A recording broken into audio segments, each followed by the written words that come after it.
PCG matrix পড়াইছিলাম আমরা, তাই না?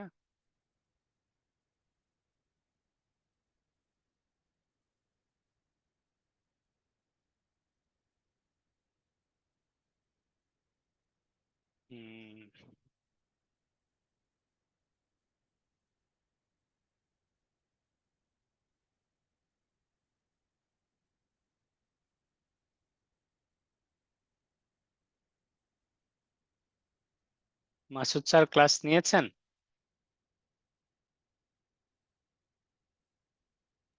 একজন স্যার ক্লাস নিয়েছেন, তো আমি ছিলাম না, সেই জন্য সঠিক বলতে পারছি না। একজন ক্লাস নিয়েছেন।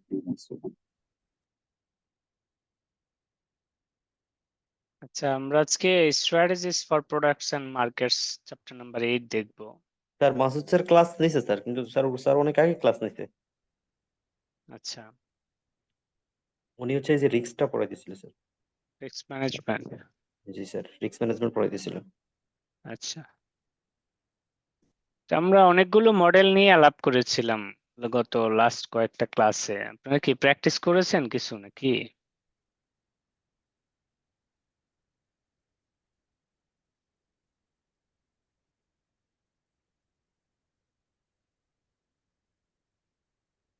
কোনো প্রশ্ন আছে কারো?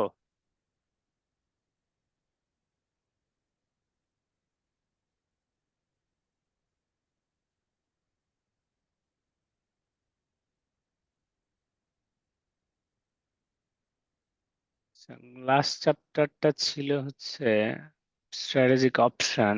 এখানে আমরা ম্যাক্রো ইকোনমিক এনভায়রনমেন্ট দেখেছি, স্ট্র্যাটেজিক অ্যানালাইসিস রিভিজিট করেছিল। এখানে আপনার ডায়নামিক্স ম্যাক্রোর সাথে পেস্টেল, পেস্টেলের কেস তো করেছেন আপনারা, তাই না? স্যার টেস্টের ক্লাস করা হয়েছে। জি, হ্যাঁ, করাইছেন। জি পেস্টেল স্যার করা হয়েছে স্যার। করাইছে, হ্যাঁ। আর ইন্টারন্যাশনাল বিজনেস থেকে কিছু থিওরি কোশ্চেন আসে। পোর্টার্স diamond competitive advantage of nation, এটাও পড়াইছি, তাই না? ফ্যাক্টর কন্ডিশন, ডিমান্ড কন্ডিশন, এটা পড়াইছি। টেস্টের পরে পড়ানোর কথা ছিল, কিন্তু আমি ক্লাস করিনি। হ্যাঁ, এটা পড়াইছি আমরা, এটার কেস ও সলিউশন টেস্টার করেছি পর্যন্ত আমি আমরা। পাবো। সো একটু ইমেইলে দেখে নিয়েন আছে, তারপরে যদি কোনো কোশ্চেন থাকে আমরা আলাপ করে নিব। এই তো স্ট্র্যাটেজিক অপশনে এই ছিল। সো আমরা আজকে চ্যাপ্টার নাম্বার 8 আর দেখি চ্যাপ্টার নাম্বার 8 এ কি আছে।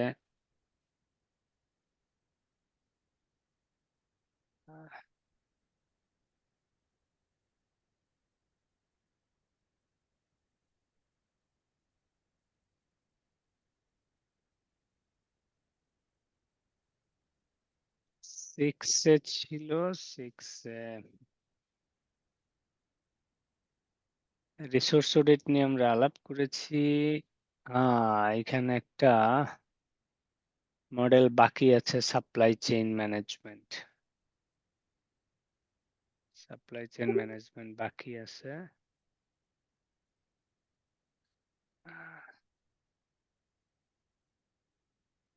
সাপ্লাই চেইন ম্যানেজমেন্টটা মনে হয় পড়াইনি আমি, তাই না?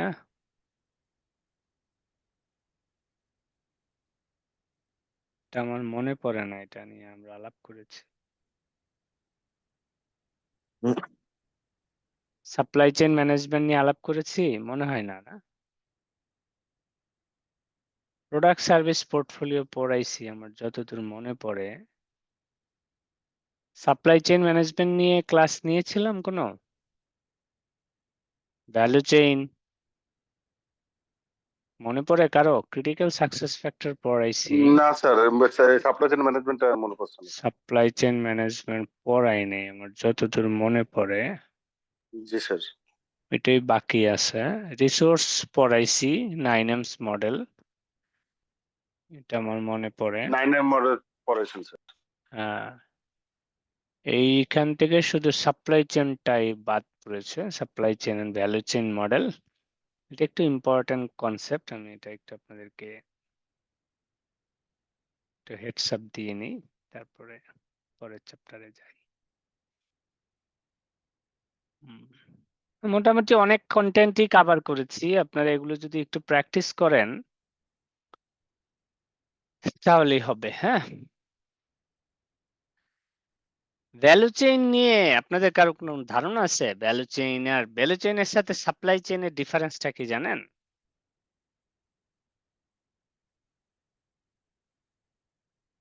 সাপ্লাইয়ের আপ ডাউনস এর সাথে ভ্যালু মানে প্রাইসের মার্কেট প্রাইসের আপ ডাউন এর বিষয়টা এটুকুই করা আছে। সাপ্লাই আপ ডাউন আর ভ্যালু আপ ডাউন এটা এবং ডিমান্ডের একটা বিষয় থাকবে। রাইট।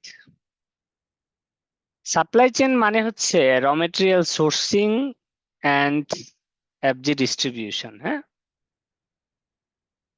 কি বলছি বুঝতে পেরেছেন? সাপ্লাই চেইন মানে হচ্ছে র material sourcing and your FG distribution, তার মানে ব্যাকওয়ার্ড এবং ফরওয়ার্ড লিঙ্কেজ। হ্যাঁ, এটা হলো সাপ্লাই চেইন। ভ্যালু চেইন হচ্ছে সোর্সিং থেকে শুরু করে আপনার র ম্যাটেরিয়াল প্রসেস করে ম্যানুফ্যাকচার করে ভ্যালু অ্যাড করে কাস্টমারের ডোর আফটার সেল সার্ভিস পর্যন্ত পৌঁছে including profit, everything contains the value chain system. যেমন আমি যদি আপনাকে একদমই নাটশেল বুঝাই, ধরেন যে কোনো একটা ম্যানুফ্যাকচারিং কোম্পানি হোক, যে কোনো একটা সিএ ফার্ম হোক, একদমই ধরেন একটা ম্যানুফ্যাকচারিং কোম্পানির র মেটেরিয়াল সোর্সিং, তারপরে ধরেন প্রকিউরমেন্ট, তারপরে ইনবাউন্ড লজিস্টিক, তারপরে প্রোডাকশন, তারপর ডিস্ট্রিবিউশন, তারপরে after sale service, then profit. This entire process includes the value chain system. So value chain সিস্টেমের দুইটা পার্ট আছে ভ্যালু চেইনের। একটা হচ্ছে মানে আপনার একটা অর্গানাইজেশন কিভাবে ভ্যালু অ্যাড করছে। আপনারা ট্যাক্স নিশ্চয়ই পড়েছেন, ভ্যালু এডিশন, তাই না? জি ট্যাক্স স্যার। পড়েছেন না? ভ্যালু এডিশন, জি স্যার, ভ্যালু ভ্যাটের এডিশনের ভ্যাটের উপরে ভ্যালু ট্যাক্স দেন না, ভ্যাট দেন না? ভ্যাটের মধ্যে এটা আছে ভ্যালু ভ্যালু। এডিশনটা মানে কি? মানে হচ্ছে যে ধরেন আপনি একটা র মেটেরিয়াল সোর্সিং করে এটাকে প্রসেস করে ইউজেবল প্রোডাক্ট কাস্টমারের নিড অনুযায়ী বানাতে আপনি বাড়তি যতটুকু খরচ করেন এইটুকুই কি বলি আমরা ভ্যালু এডিশন বা ভ্যালু ক্রিয়েশন, তাই না? তারপরে আপনি প্রোডাক্টটা বাজারে বিক্রি করেন। সো এই পুরো প্রসেসটাকে বলা হয় ভ্যালু চেইন প্রসেস। হ্যাঁ, আর ভ্যালু চেইন প্রসেসের একটা দুইটা কম্পোনেন্ট হলো সাপ্লাই চেইন ম্যানেজমেন্ট। হ্যাঁ, সাপ্লাই চেইন মানে হচ্ছে আপনার র মেটেরিয়াল সোর্সিং, এটা আপনার একটা সাপ্লাই চেইন, এবং আপনার এফজি ডিস্ট্রিবিউশন, এটা একটা সাপ্লাই চেইন। তো যখন সাপ্লাই চেইন বলে তখন হচ্ছে আপনার সোর্সিং এন্ড ডিস্ট্রিবিউশন, কিন্তু যখন ভ্যালু চেইন বলবে, ভ্যালু চেইন বললে আপনার এটার ভিতরে সবকিছু চলে আসবে। র material sourcing, inbound logistic, production, হ্যাঁ, তারপরে distribution, after sale service, profit, everything. So এই পোর্টার্স ভ্যালু চেইনের একটা মডেল দিয়েছেন। সেই মডেলে ভ্যালু চেইনে কে উনি দুটা ভাগে ভাগ করেছেন। তো ভ্যালু চেইনের একটা কম্পোনেন্টকে আমরা বলি প্রাইমারি অ্যাক্টিভিটিস, আরেকটাকে বলি secondary activities or support activities. কয়টা বলি?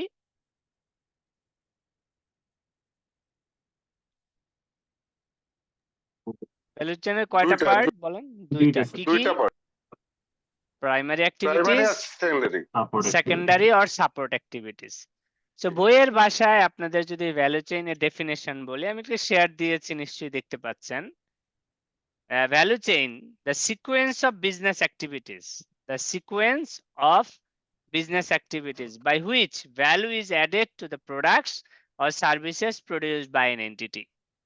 একটা সিকুয়েন্সিয়াল অ্যাক্টিভিটিস যেটা মাধ্যমে আপনি ভ্যালু অ্যাড করেন to produce product or services produce by entity. একটা কোম্পানি যেই প্রোডাক্ট বা সার্ভিস প্রডিউস করে তার যে সিকুয়েন্সিয়াল অ্যাক্টিভিটিস, এটাকেই ভ্যালু চেইন বলে।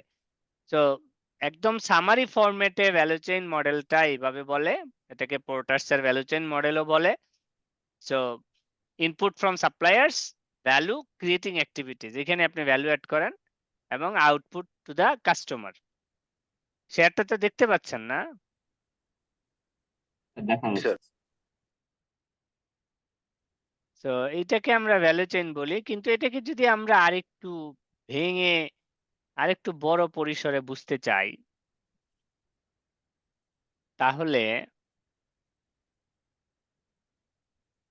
নিচের এই ডিটেলসটা দেখবেন। প্রাইমারি অ্যাক্টিভিটিস ভ্যালু চেইন মডেলের প্রাইমারি অ্যাক্টিভিটিস কি? আমি যেমন প্রথমেই বলেছি, ইনবাউন্ড লজিস্টিক মানে কি? ইনবাউন্ড লজিস্টিক মানে কি? র মেটেরিয়াল সোর্সিং থেকে শুরু সোর্স করে আপনার রিসিভিং পর্যন্ত। নো, ইনবাউন্ড লজিস্টিক মানে হচ্ছে র মেটেরিয়াল সোর্সিং থেকে আপনার প্রোডাকশন হাউস মানে আপনার ফ্যাক্টরি পর্যন্ত মাল নিয়ে আসাটাকে বলে ইনবাউন্ড লজিস্টিক। কি বলে? র মেটেরিয়াল সোর্সিং করে প্রকিউরমেন্ট করে আপনার ফ্যাক্টরিতে নিয়ে আসা পর্যন্ত বলে ইনবাউন্ড লজিস্টিক। হ্যাঁ, মানে জিআরএনটা স্যার, জিআরএন।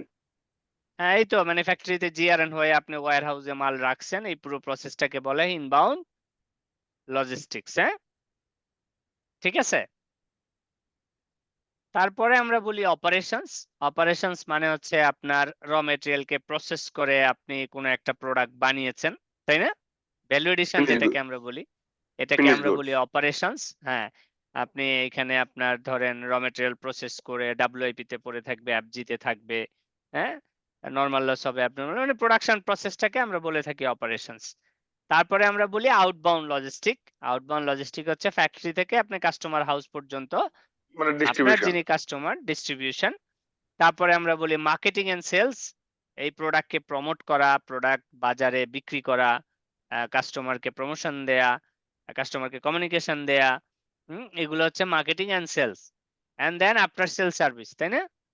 তো এই সবগুলো কাজ প্রাইমারি অ্যাক্টিভিটিস, এবং এগুলোর সাথে আমরা কি চাই?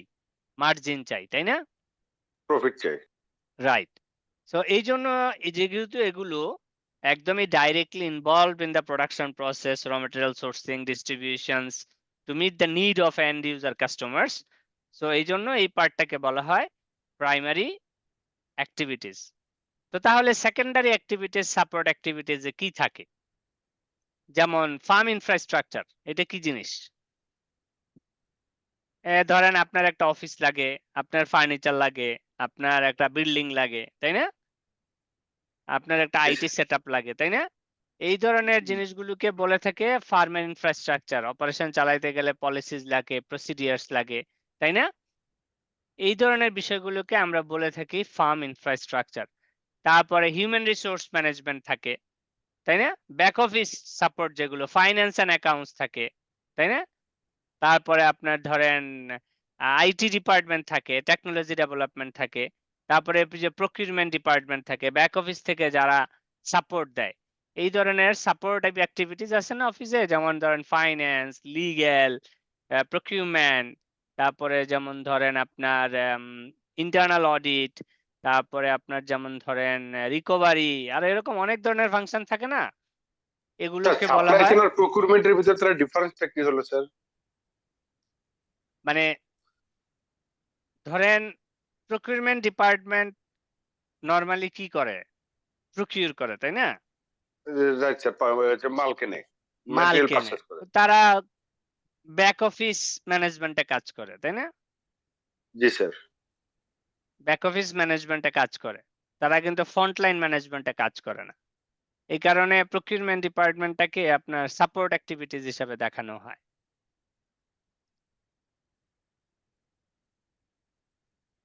তো এই ধরনের কিছু সাপোর্ট অ্যাক্টিভিটিস আছে, যেটা ডাইরেক্টলি প্রোডাকশন, ওই ডিপার্টমেন্ট না হলেও প্রোডাকশন চলবে, মাল মার্কেটে যাবে, বাট এগুলো প্রোডাকশন প্রপারলি হওয়ার জন্য, ম্যানেজ করার জন্য আমরা সাপোর্ট হিসাবে কাজ করি। এই কারণে এগুলোকে বলা হয় সাপোর্ট অ্যাক্টিভিটিস বা আপনার সেকেন্ডারি অ্যাক্টিভিটিস। তো ওইখান থেকেও মার্জিন জেনারেট হয়, তারপরে আপনি গিয়ে দুইখান থেকে একটা কোম্পানি হয়তো আমরা প্রফিট ফিগার পাই। তো এই মডেলটাকে বলা হয় ভ্যালু চেইন মডেল। এটার উপরে একটা কেস আসে, আমরা একটু দেখি বইয়ের ভাষায় আপনাদের মডেলে কিভাবে ব্যাখ্যা করেছে। Value chain activities inbound logistic বলছে receiving, handling, storing input of production system, that is warehousing, transport and stock control. হ্যাঁ, যেগুলোকে আমরা বলে থাকি ইনবাউন্ড লজিস্টিক্স। এটার ভিতরে ম্যাটেরিয়াল ইম্পোর্ট স্টেজে ক্যারি করে না, ট্রান্সপোর্ট, ওয়্যারহাউজিং এবং স্টক কন্ট্রোল, এটাকে আপনার ইনবাউন্ড লজিস্টিক বলে। অপারেশনস বলে যেটা আমি বললাম যে convert resource input into final product and outputs, অর্থাৎ you are using your raw material to produce finished goods.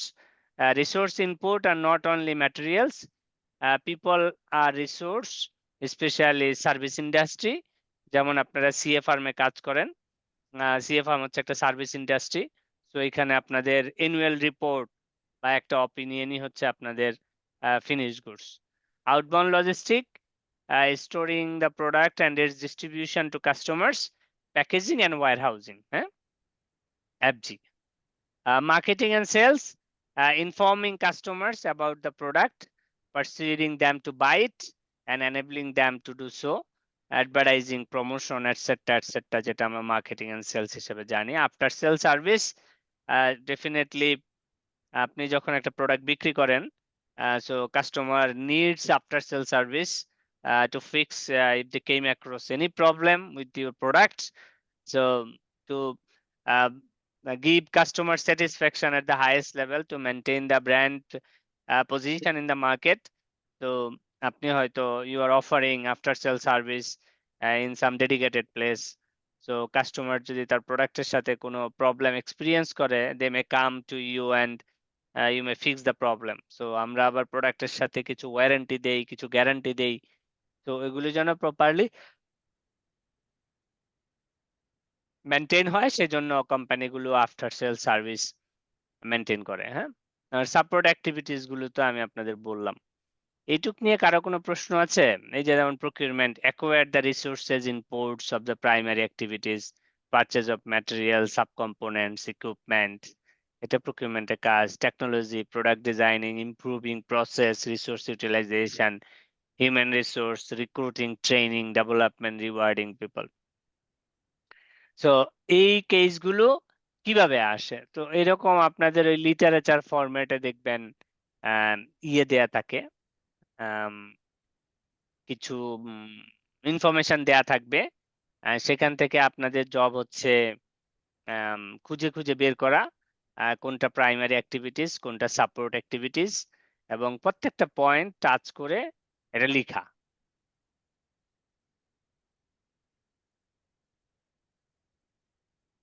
এতটুকু পর্যন্ত কারো কোনো প্রশ্ন থাকলে বলতে পারেন আমাকে। না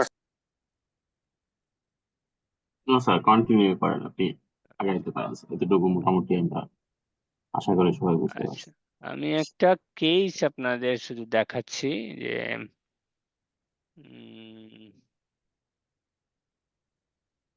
ভ্যালু চেইন মডেলের কেস কিরকম হয়।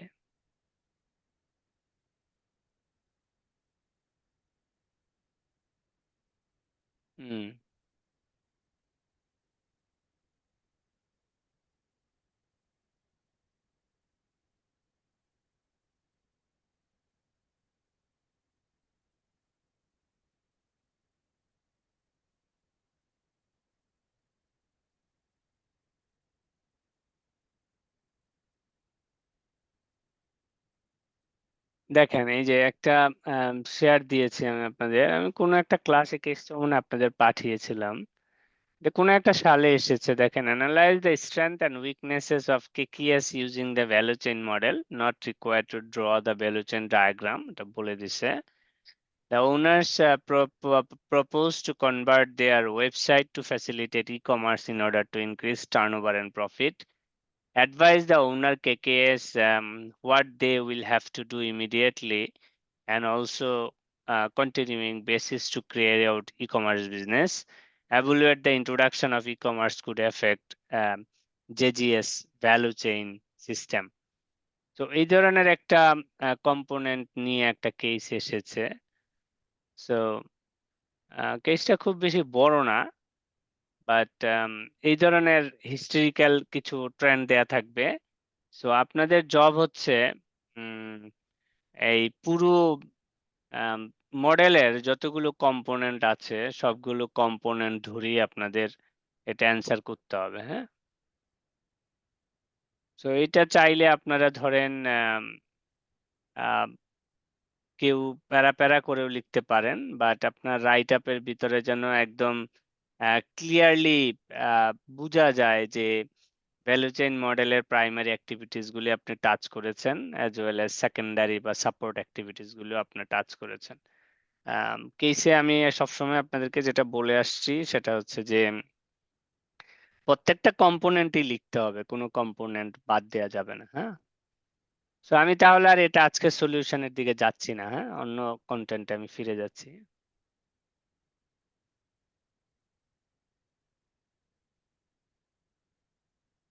আচ্ছা, তারপরে যদি আমরা যাই তাহলে ভ্যালু চেইন বোঝা গেল, তাই না?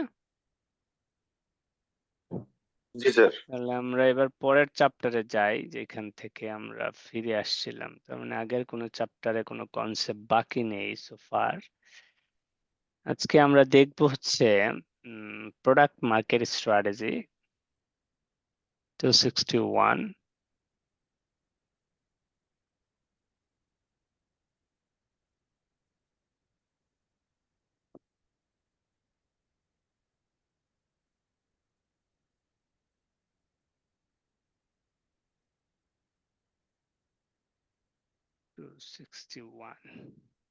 তাহলে চেন কভার করুন।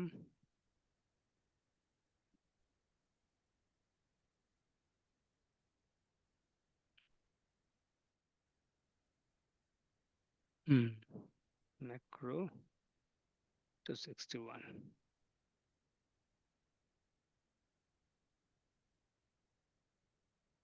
এটা হচ্ছে 8 number chapter, product market strategy. হ্যাঁ,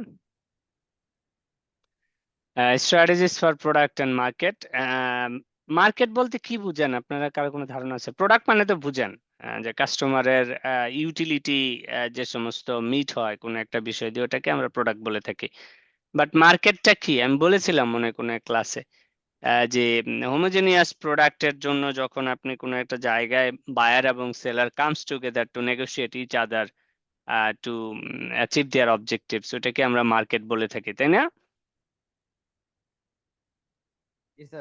সো এই জি স্যার। চ্যাপ্টারের ভিতরে যেগুলো আছে মেজর কন্টেন্ট, এর ভিতরে আছে revisions of product market strategies. আমরা একটা অ্যানসপ ম্যাট্রিক দেখেছিলাম প্রোডাক্ট মার্কেট স্ট্র্যাটেজি, ওটা রিভিশনের জন্য আসবে। সেগমেন্টেশন, টার্গেটিং এন্ড পজিশনিং, এটা একটা কন্টেন্ট আছে, যে মার্কেট সেগমেন্টেশন, টার্গেটিং বা পজিশনিং বলতে আমরা কি বুঝি। মার্কেট রিসার্চ নিয়ে কিছু আছে, ব্র্যান্ডিং এন্ড ব্র্যান্ড ইকুইটি আছে, মার্কেটিং মিক্স আছে, প্রোডাক্ট প্লেস, প্রাইস, প্রমোশন, এটা প্রোডাক্ট মিক্স।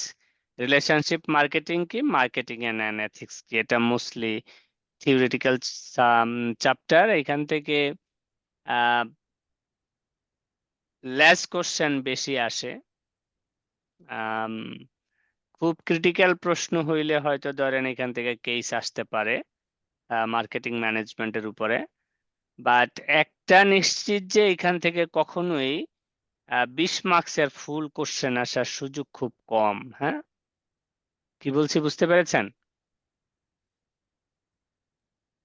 তো এইখানে আপনি যে কন্টেন্ট গুলো দেখছেন, এখানে ম্যাক্সিমাম কন্টেন্টই আমরা পড়েছি। যেমন প্রোডাক্ট মার্কেট স্ট্র্যাটেজি, এটা আমরা পড়েছি। How to compete, direction of growth, method of development, এটা আমরা পড়েছি। এগুলো রিভিশন দিচ্ছে এখানে সে।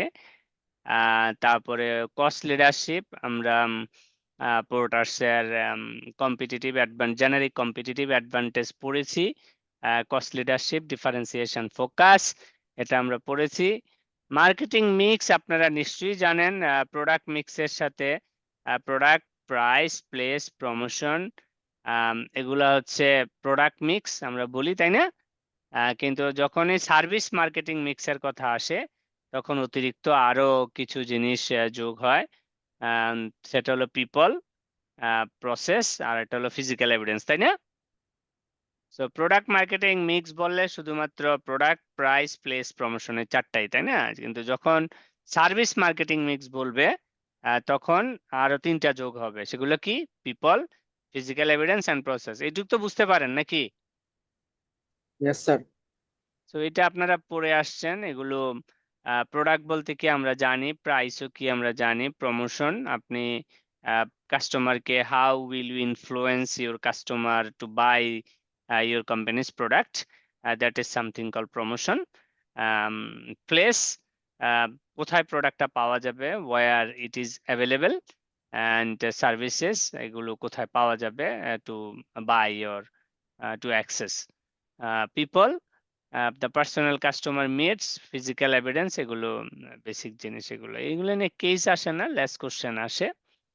অ্যানসার ম্যাট্রিক্স আমরা পড়েছি, প্রোডাক্ট মার্কেট স্ট্র্যাটেজি, সো এটা নিয়ে আমি আর এখানে আলাপ করব না। মার্কেট পেনিট্রেশন, প্রোডাক্ট ডেভেলপমেন্টটা পড়েছি না? জি স্যার। আচ্ছা, সো মার্কেটিং এর ভিতরে একটা কনসেপ্ট আছে, ওয়ান সাইজ ফিটস অল, তাই না? নাকি ওয়ান সাইজ ফিটস অল মানে এটা কি ট্রু না? ট্রু না, one size fits all. Do you agree with this statement or not? Agreement এটা স্যার। এটা কখনোই, হ্যাঁ, ওয়ান সাইজ ফিটস অল এটা কখনোই ট্রু না। আপনার ধরেন আমি এক ধরনের প্রোডাক্ট বিক্রি করি, আমার মার্কেটিং স্ট্র্যাটেজি, প্রমোশন স্ট্র্যাটেজি এক ধরনের, আপনি আরেক ধরনের প্রোডাক্ট বিক্রি করেন, আপনার মার্কেটিং প্রমোশন স্ট্র্যাটেজি আরেক ধরনেরই হইতে হবে, তাই না?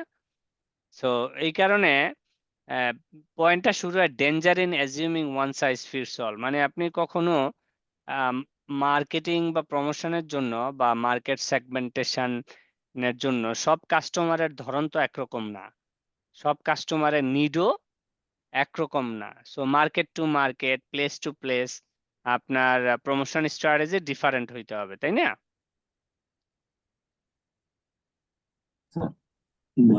ভেরিয়েশন থাকতে হবে। হ্যাঁ, ভেরিয়েশন থাকতে হবে। এই কারণে যখনই আপনার এটা বলবে ওয়ান সাইজ ফিটস অল, আপনি শুরুতেই এটা বলবেন যে it it should not be wise decisions, কারণ এক এক মার্কেটের ধরন এক এক রকম, এক এক কাস্টমারের টেস্ট এক এক রকম। So considering the customer need and their place, marketing promotion strategy should be different. এটাই আসলে যেমন ধরেন ব্যাংক, ব্যাংক সার্ভিস বিক্রি করে, ব্যাংকের জন্য কি ম্যানুফ্যাকচারিং কোম্পানির মার্কেটিং স্ট্র্যাটেজি কাজ করবে? না স্যার। সো এই যে যেমন ধরেন অনেকে আপনার ফোন করে স্যার বলে যে স্যার এইটা লাগবে নাকি ওইটা লাগবে নাকি, এটা কি মার্কেটিং? পার্সোনালাইজড মার্কেটিং, তাই না? আপনি হয়তো ধরেন একটা ডিটেলস আছে, ব্যাংক মনে করে আপনি একটা প্রফেশনাল স্টুডেন্ট, তো আপনি একটা ভালো জব করেন, তো আপনাকে একটা ক্রেডিট কার্ড দেয়াই যায়, তাই না? তো আইসিবি থেকে নাম্বার নিয়ে হয়তো ধরেন আপনাকে ডাইরেক্ট ফোন দিল, স্যার আপনার জন্য একটা অফার আছে, আপনি আমাদের ক্রেডিট কার্ডটা নেন। This is something call personalise marketing. হ্যাঁ, market segmentation, market market segmentation, এটা হচ্ছে আপনি মার্কেটকে কতগুলো ভাগে ভাগ করবেন, the division of the market into homogeneous group of potential customers who may be treated similarly for marketing purpose, তাই না? আম, মানে আপনার ধরেন সারা বাংলাদেশ ভরি আপনার কাস্টমার আছে, তাই না? Yes sir. সো সব কাস্টমারের জন্য কি একই রকমের মার্কেটিং আপনার হবে? না।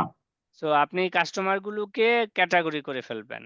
এই যে জিনো বলছে the division of the market into homogeneous group of potential customers. আপনার ধরেন একটা আপনার কিছু প্রোডাক্ট আছে প্রিমিয়াম, কিছু প্রোডাক্ট আছে লো ক্যাটাগরির, কিছু প্রোডাক্ট আছে ফোকাস। ধরেন customers are very concerned about the price, not about the quality. Some customers are very sensitive about quality. তো দুইটা কাস্টমারের ইয়ে তো দুই রকম হবে, তাই না? তো মার্কেট সেগমেন্টেশন হচ্ছে আপনি মার্কেটটাকে ক্যাটাগরি করে ফেলবেন into homogeneous group of potential customers, যাদেরকে আপনি ও may be treated similarly for marketing purpose. আপনি একটা পারপাসের গ্রুপ অফ পিপলকে আপনি ধরেন রিচ করবেন। সো এটাকেই বলে মার্কেট সেগমেন্টেশন, তাই না? একটা উদাহরণ দিতে পারবেন কেউ?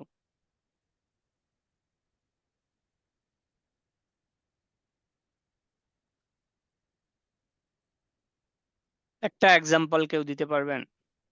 যেমন স্যার দিয়ে অঞ্চলভিত্তিক একটা এক্সাম্পল ছিল, একসময় গ্রামীণ ফোন ঢাকা বা এইসব এরিয়ার জন্য একটা বিলবোর্ড ইউজ করতো, বাট চিটাগং এ গিয়ে দেখেছিলাম যে আঞ্চলিক ভাষায় একটা বিলবোর্ড ছিল, মানে হয়তো তাদের ওই সেগমেন্টের কাস্টমারদেরকে স্পেশালি অ্যাটাক করার জন্য ওনারা আঞ্চলিক ভাষায় একটা আতিক্কাচার প্রাইস অনেক আগের একটা বিলবোর্ড আমার চোখে পড়েছিল যখন চট্টগ্রাম। এইটা হয়তো হতে পারে যে প্লেস ভিত্তিক, অবস্থান ভিত্তিক ভাবে মার্কেটিং স্ট্র্যাটেজিরা চেঞ্জ করা, বা যেমন কোকো কলার একটা ওনাদের তিনটা ম্যানুফ্যাকচারার ইউনিট আছে, একটা আছে বোধহয় আব্দুল মনেমের, একটা আছে প্রাণের আন্ডারে, আর একটা আছে ইন্টারনাল কোকো কলা ইন্টারন্যাশনাল। তো আমার আইডিয়া মতে আর কি স্যার। রাইট।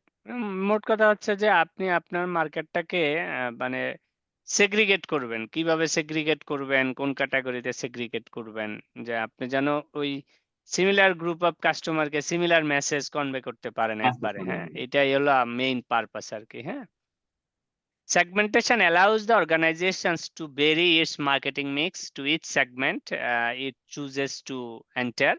আপনি সেগমেন্টেশন করলে আপনি খুবই focus marketing for that specific group of customers, যেটা হয়তো আপনার জন্য ইনফ্লুয়েন্সিয়াল হিসেবে কাজ করবে আর কি।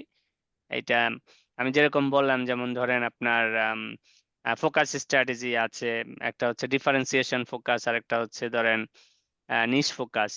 So কিছু গ্রুপ অফ কাস্টমার আছে, they are very sensitive about the price, not about the quality, and some of the customers are very sensitive about quality, they don't bother about the price. So if you categorize two different customers in one market segment, then it would be really difficult for you to convince a group of people, because the customers needs are different, তাই না? Yes sir. যেমন ধরেন আমি যদি আপনাদের CA প্রফেশনকে দিয়েই বুঝাই, এখানে তো চার্টার অ্যাকাউন্টেন্সের আর্টিকেল স্টুডেন্টস সবাই, তাই না? Yes sir. বাট আপনি কি সবাইকে একই নেচারের জব অফার করলে কি কেউ করবে? করবে না। কেন করবে না? কারণ এখানে বিভিন্ন রকমের ক্যাটাগরাইজেশন আছে, তার ব্যাকগ্রাউন্ড আছে, তার ফার্মের ফুটপ্রিন্ট আছে, তার নিজস্ব ভ্যালুজ আছে। সো এগুলো মিল রেখে ধরেন সার্ভিস মার্কেট সেগমেন্টেশন করা, তাই না? সো এই জিনিসগুলো একটু মাথায় রাখতে হবে আর কি। হ্যাঁ, তারপরে এখানে কিছু বেনিফিট বলা আছে, এগুলো থিওরিটিক্যাল কোশ্চেনই বেশি আছে। আমি জাস্ট আপনাকে একটু কনসেপ্টটা একটু পরিষ্কার করে দিচ্ছি যেন আপনাদের বুঝতে সুবিধা হয়। সো বেনিফিট তো আপনি বুঝতেই পারতেছেন কি কি ধরনের বেনিফিট মার্কেট সেগমেন্টেশনে থাকতে পারে। এক নাম্বার বলতেছে organization may be able to identify new marketing opportunities because it will have a better understanding of customer needs in each segment, যেটা আমরা বলে আসছি অলরেডি, তাই না? With the possibility of spotting further subgroups, definitely. A specialist can be used for each of the organization major segment. For example, small business counselors can be employed by banks to deal effectively with small firms. Total marketing budget can be allocated proportionately to each segment and likely return for each segment. This optimizes returns on investment. The organization can make adjustment to the product price and other elements of the marketing mix to improve returns.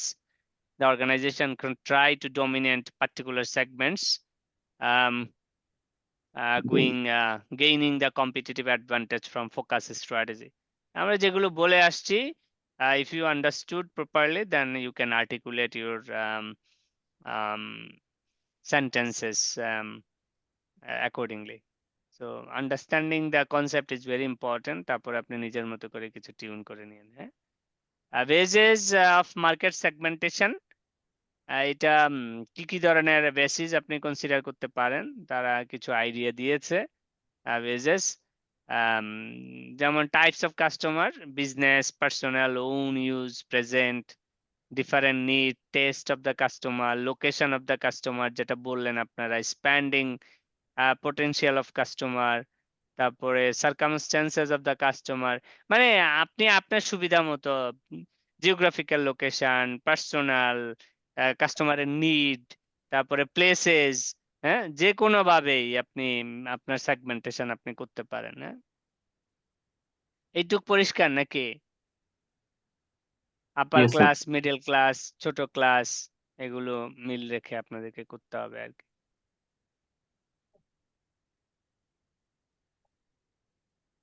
তারপরে targeting, targeting মানে হচ্ছে আপনার আসলে focus area, আপনি কাদের সাথে business করতে চান, এটা হচ্ছে আপনার target. Involve selecting the most attractive market segments. আপনি অনেকগুলো সেগমেন্ট আছে আপনার মার্কেটের। আপনি তো সারা বাংলাদেশ সব কাস্টমার নিয়ে ব্যবসা করতে পারবেন না, সব নিড নিয়ে বিজনেস করতে পারবেন না, তাই না? তো one group of people or two group of peoples you can focus to target so that আপনি you can satisfy your customers accordingly. তো এগুলাতে খুব বেশি সময় দেওয়ার দরকার নেই, আপনারা একটু দেখে নিয়েন। আন্ডারস্ট্যান্ডিংটা পরিষ্কার থাকলে পরীক্ষায় লিখতে পারবেন। আমি এই কারণে এগুলাতে খুব বেশি জোর দিয়ে আপনাদের মাথা ভারী করছি না। মার্কেট রিসার্চ আরেকটা কনসেপ্ট। মার্কেট রিসার্চ মানে তো জানেন, আমরা অনেক রিসার্চ করি, সিএ পড়তে গেলেও প্রচুর রিসার্চ করি। সিএ পড়ে কি হবে, আর্টিকেল স্টুডেন্ট হইলে মার্কেট কতটুকু আছে, আমার ফিউচার কতটুকু হবে, নলেজ লেভেল শেষ হইলে অপরচুনিটি কতটুকু আছে, কোথায় আছে, অ্যাপ্লিকেশনে কি হবে, অ্যাডভান্সে গেলে কি হবে, পাস করার পরে কি হবে, পাস করলে প্র্যাকটিসে আসলে ভালো হবে না সার্ভিসে থাকলে ভালো। আমরা we do lot of researches, তাই না? Similar like to make the organization sustainable and to achieve their long-term objective, organization needs to spend significant time to understand the market by doing some researches. Organization needs to gather and collect information from the different sources like media, like online survey, like physical survey, engage in agencies to get the data. You can get feedback from customers through online platform. আপনি news paper থেকে নিতে পারেন। Many way you can collect informations from the market to understand the gap between the customer need and the products you designed.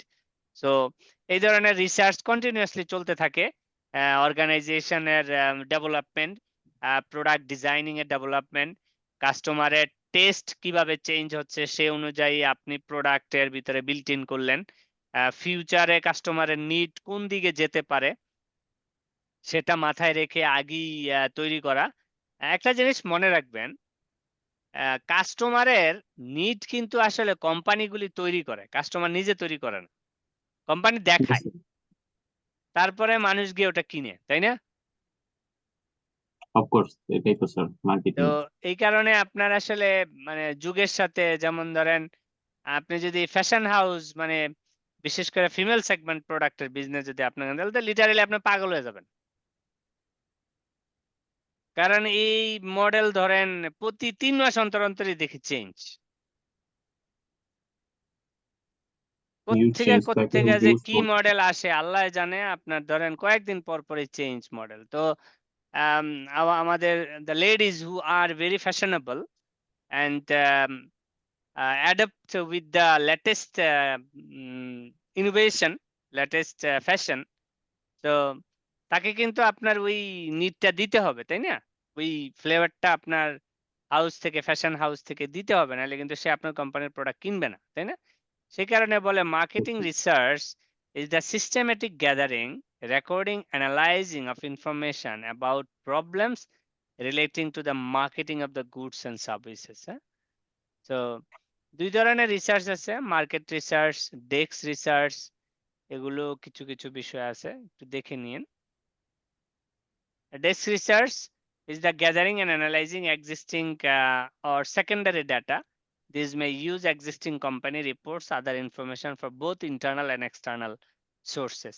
মানে desk research মানে আপনি কোনো একজন data নিয়েছে মার্কেট থেকে, তার থেকে আপনি কিনেছেন, ডাইরেক্টলি আপনি মার্কেট থেকে সোর্স থেকে নেন না এই ডাটাটা। হ্যাঁ, কেউ একজন এই ডাটাটা কালেক্ট করেছে, অনেক রিসার্চ এজেন্সিজ আছে না, তাদের কাছ থেকে আপনি ডাটাটা কিনেছেন, এটাকে বলে ডেস্ক রিসার্চ। আর ফিল্ড রিসার্চ একদমই প্রাইমারি, আপনি নিজে you involve collecting the information from the market directly. Desk research আর ফিল্ড রিসার্চের ভিতরে পার্থক্য হচ্ছে এতটুকু। কি বলছি বুঝতে পেরেছেন?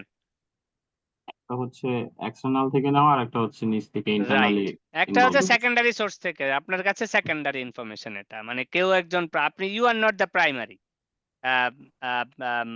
Sources of the data.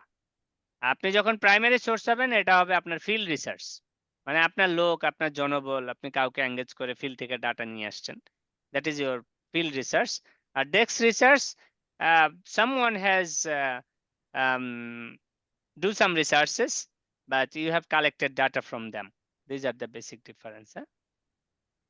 তো এটা এইটুকুই, আমি এর বেশি আর মনে করি না এখানে আপনাদের মনোযোগ দেওয়ার দরকার আছে। ব্র্যান্ড অ্যান্ড ব্র্যান্ড ইকুইটি, হ্যাঁ, আপনারা বলেন ব্র্যান্ড অ্যান্ড ব্র্যান্ড ইকুইটি জিনিসটা কি বলেন তো?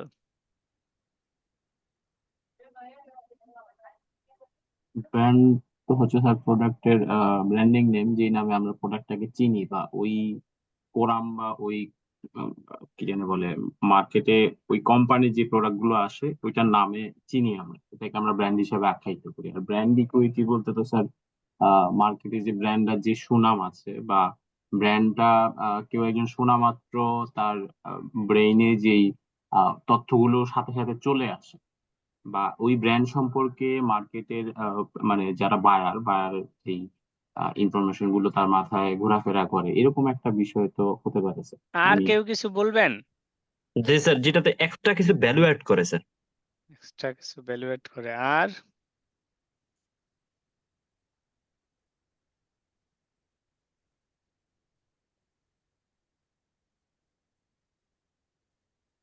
আর কারো কোনো আইডিয়া আছে ব্র্যান্ড কি জিনিস? আমরা সবাই বলি, মেয়েরা ক্লাসে নাই, এরা তো ব্র্যান্ড খুব ভালো বুঝে। আমাদের কোনো ফিমেল স্টুডেন্ট নাই আজকে ক্লাসে? না, আছে স্যার, কয়েকজন তো আছে, দুই তিনজন আছে তো বোধহয়, দেখা যাচ্ছে কয়েকজন আপু আছে কারো তো আমাদের। কোনো সাউন্ড শুনতেছি না। ব্র্যান্ড কি জিনিস বলেন তো, কে কে আছে ক্লাসে? জয়েন করে চলে গেছে মনে হয় নাকি? এরা তো ব্র্যান্ড খুব ভালো বুঝে। আছেন কেউ? দেখতে পাচ্ছি তাসরিন, তাহমিনা, শামসুন্নাহার,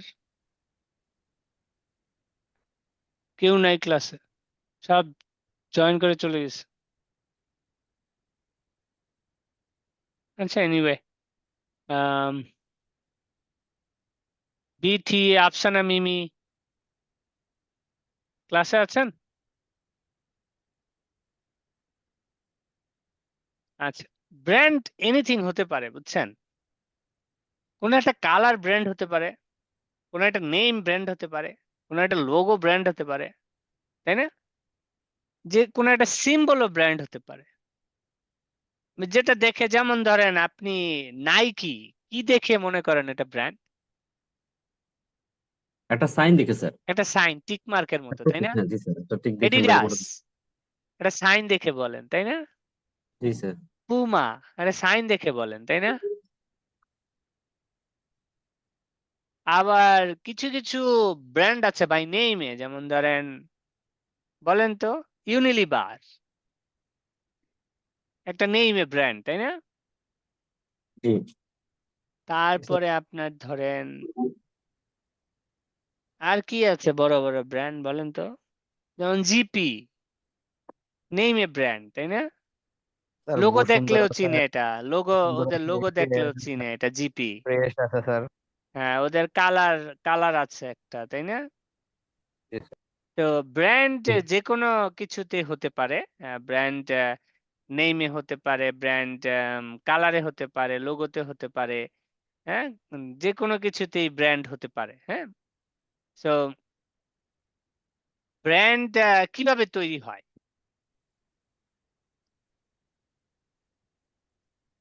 স্যার, যেমন যদি আমরা যদি বলি সহজে, মার্কেটে যারা ব্র্যান্ড হিসেবে কোন একটা পণ্য আনে, তারা অনেকদিন যাবত ব্যবসা ব্যবসা করে এবং তারা ভালো একটা যখন গুডউইল তৈরি করে, তখন এটা আমরা সাধারণত ব্র্যান্ড হিসেবে বলি যে না, ওই কালারের বা ওই কোম্পানির মালগুলো খুবই ভালো হয়।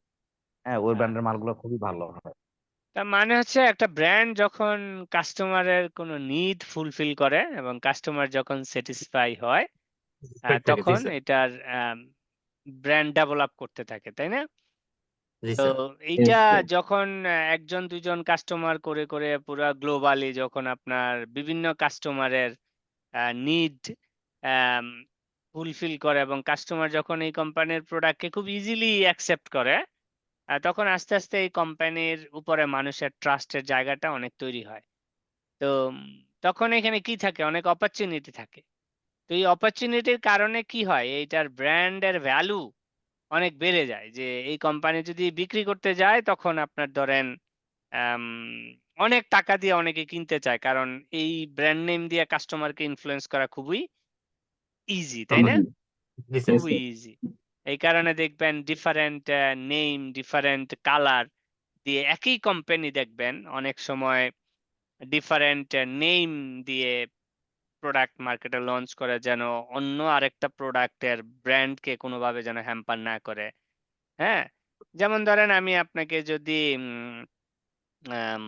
মোবাইল ফোন রেডমি, হ্যাঁ, মোবাইল ফোনের company sir, Indian company Redmi.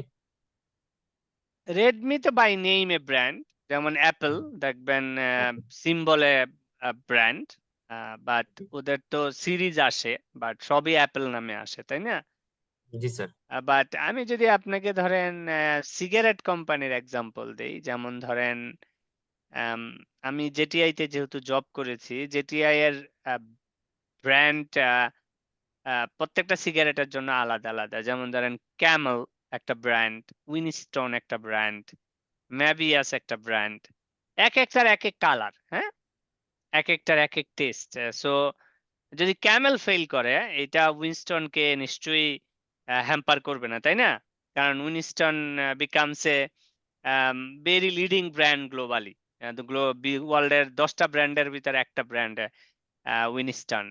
তারপরে যেমন ধরেন ফিমেল সেগমেন্টে সোব্রাইনি, খুবই পপুলার ব্র্যান্ড গ্লোবালি ফিমেলদের জন্য সোব্রাইনি। তো ধরেন এই তারপরে যেমন ধরেন এলডি, মানে ধরেন কোনো একটা ব্র্যান্ড ফেল করলে যেন তার আরেকটা ব্র্যান্ডকে কোনোভাবেই হ্যাম্পার না করে। তো তারা এই রকম ডিফারেন্ট ব্র্যান্ড নেয়। তো ব্র্যান্ডিং পলিসিতে আপনাদের যেটা বলেছে সেটা হচ্ছে সিঙ্গেল কোম্পানি নেম। আপনি there are different branding policy the organisation can adopt. Single company name আপনি কোম্পানি নেমে করতে পারেন, যেমন ধরেন ইউনিলিভার। ইউনিলিভার কোম্পানি নেমে গেছে, কিন্তু ইউনিলিভারের ভিতরে আবার ধরেন বিভিন্ন প্রোডাক্ট মার্কেটিংও আছে। ইউনিলিভার কিন্তু কোম্পানি, যেমন ধরেন ফেয়ার অ্যান্ড লাভলি কি ইউনিলিভারের না? হ্যাঁ স্যার। হ্যাঁ, জি স্যার। ফেয়ার অ্যান্ড লাভলি যেমন ধরেন ইউনিলিভারের। তো এগুলা আপনার ব্র্যান্ড আপডেট করে অনেক সময়। তারপরে আরো ওদের অনেক ধরনের কসমেটিক্স আছে, আমি ঠিক জানি না, জন্য মেয়েদের খুঁজতেছিলাম, ওরা ভালো জানে। কারণ ছেলেদের তো প্রোডাক্টের আসলে ব্র্যান্ড খুব কম, মেয়েদেরই স্যার, বেশি। খাবার প্রোডাক্ট নিয়ে আলোচনা করেন তাহলে হ্যাঁ, আমরা চিন্তা করবো। খাবার খাবার প্রোডাক্ট যেমন ধরেন আমি যদি স্কোয়ারের আপনাকে আছে। বলি ম্যাকডোনাল্ডস, ম্যাকডোনাল্ডস বাই নেইমে একটা ব্র্যান্ড। ম্যাকডোনাল্ডস এর ভিতরে কিন্তু অনেক কিছু বিক্রি করে, খাবারের আইটেম, চিকেনও বিক্রি করে ম্যাকডোনাল্ডস এর ভিতরে, বার্গারও বিক্রি করে, ইয়েস বিভিন্ন স্যার। আইটেমস আছে। But McDonald's by name itself people perceive যে এখানে প্রোডাক্ট ফ্রেশ থাকবে, প্রোডাক্টের টেস্ট কাস্টমারের নিড অনুযায়ী হবে। তো এটা কিন্তু ধরেন অ্যাক্রস দ্য গ্লোব ম্যাকডোনাল্ডস কিন্তু similar form of test maintain করে, সিমিলার ফর্ম অফ নেচার। নাহলে কিন্তু আপনি ধরেন সে বাংলাদেশ থেকে আপনি যদি সিঙ্গাপুর যান, ওইখানে গিয়ে কিন্তু আর আপনি ম্যাকডোনাল্ডসে ঢুকবেন না, যদি ওরা সিঙ্গাপুরিয়ান ফ্লেভার দিয়ে যদি ম্যাকডোনাল্ডস চালাইতে চায়, তাই না? Yes sir. সো এই ম্যাকডোনাল্ডস কিন্তু আপনি ধরেন কেএফসি, গ্লোবালে যেই দেশেই যাবেন কেএফসি এর ফরমেশন কিন্তু একই, ডিজাইন কিন্তু একই। সো এই গ্লোবাল ব্র্যান্ডগুলি নর্মালি এরকম হয়। তারপর যেমন পিৎজা, হ্যাঁ, পিৎজা গ্লোবালি যাবেন একই রকম, ডমিনাস গ্লোবালি যাবেন একই রকম, তাই না? তো এই ধরনের কিছু বিষয় থাকে যেগুলো আপনি ধরেন irrespective of the reason, irrespective of the country, আপনি যেখানেই যাবেন আপনি এই নেমটা দেখলেই চোখ বন্ধ করে ঢুকে পড়তে পারবেন যে আমি এখানে গেলে একটা স্ট্যান্ডার্ড একটা ফুড পাবো that I can consume. So এই ধরনের হয় অনেক সময় সিঙ্গেল কোম্পানি নেম, এগুলো দিয়ে অনেক সময় করে, যেমন ধরেন এই যে অ্যাপল, স্যামসাং, এলজি, ঠিক আছে, তারপরে যেমন ধরেন আপনার Daewoo, হিতাচি, these are the global renowned brand, তাই না? Yes sir. সিঙ্গেল নেমই আছে, কোনো চেঞ্জ নাই। চেঞ্জ আবার করে। ধরেন different brand names for each product, যেটা আপনাদেরকে আমি বললাম। হ্যাঁ, যা এটা ইউনিলিভারের দিকে তাকান বা অন্য যেমন কোম্পানির স্যার দিকে আকিজের তাকান। আছে, আমরা হ্যাঁ যেমন মোজোটা ইউজ করি, তারপর ওনাদের আরো হ্যাঁ প্রোডাক্ট আছে অন্যান্য নামে, কিন্তু মোজোটা আমরা রাইট। চিনি, কিন্তু অনেকে হয়তো জানে না যে এটা অনেক হয়তো এটা আকিজের আকিজের, তৈরি। যেমন ধরেন তারা মাম একটা প্রোডাক্টের নাম, এটা কাদের অবশ্যই হয়তো জানেন না। এটাই। হ্যাঁ তারপরে মামটাই কিন্তু একটা ব্র্যান্ড স্যার, কিন্তু হ্যাঁ কোম্পানিতে কিন্তু আলাদা এরকম। হ্যাঁ রাইট রাইট রাইট। যেমন ধরেন কোকা কোলা কোম্পানিরও কিন্তু একটা পানির বোতল আছে, কি যেন নাম, কিনলে স্যার। কিনলে। হ্যাঁ, অনেকেই হয়তো জানেন না এটা কোকা কোলা কোম্পানির। ওটা স্যার পেপসিকোর, কোকাকোলা না, ওটা পেপসিকোর, স্যার হ্যাঁ পেপসিকোর। পেপসিকোর। তো তো এইরকম ডিফারেন্ট ব্র্যান্ড নেম থাকে ডিফারেন্ট প্রোডাক্টে। হ্যাঁ তারপরে অনেকে নামেও ব্র্যান্ডিং করে।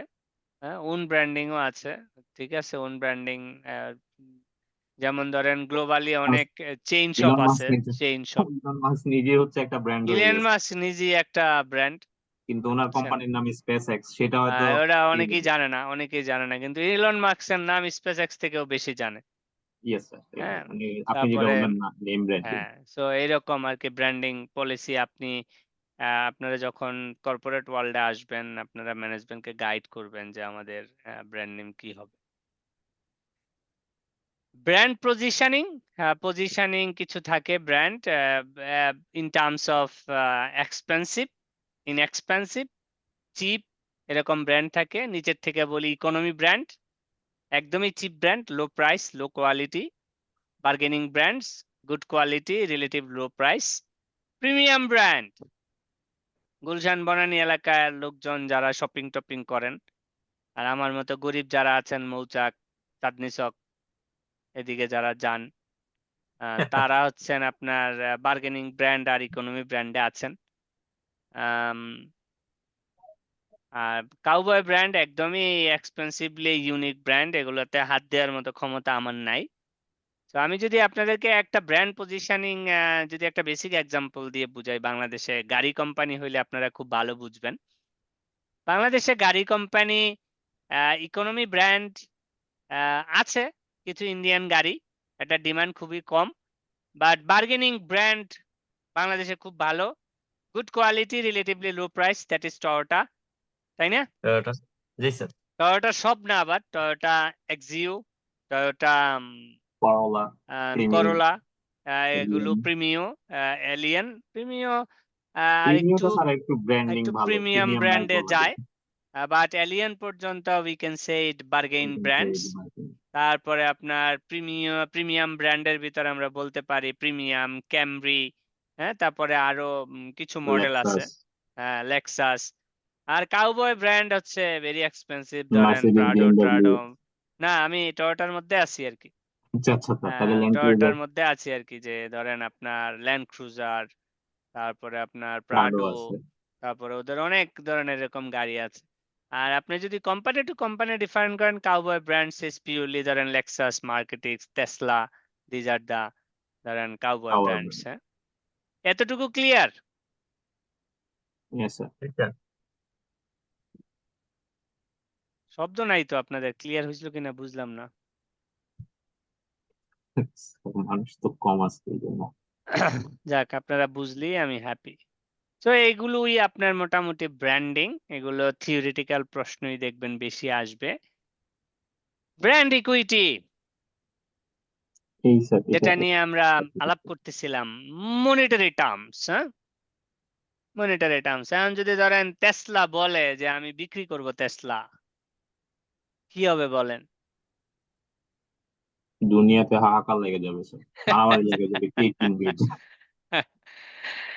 A brand equity, an intangible asset, adds value to business through positive association made by the consumer between the brand and the benefit to themselves. যেটা আমি বলছিলাম যে how do you perceive the organization as a brand?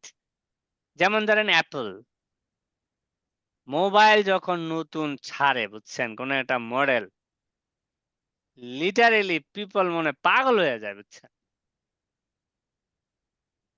তার মানে এই ব্র্যান্ডের mobile ফোনের feature, security বা কাস্টমারের যেই জায়গাগুলো আছে, সেই জায়গাগুলোর যে নিড, নিশ্চয়ই কোম্পানিটা সেই নিডগুলো ফুলফিল করছে একটা গ্রুপ অফ পিপল। অ্যাপল নিশ্চয়ই রিক্সাওয়ালার জন্য বানায় না, তাই না?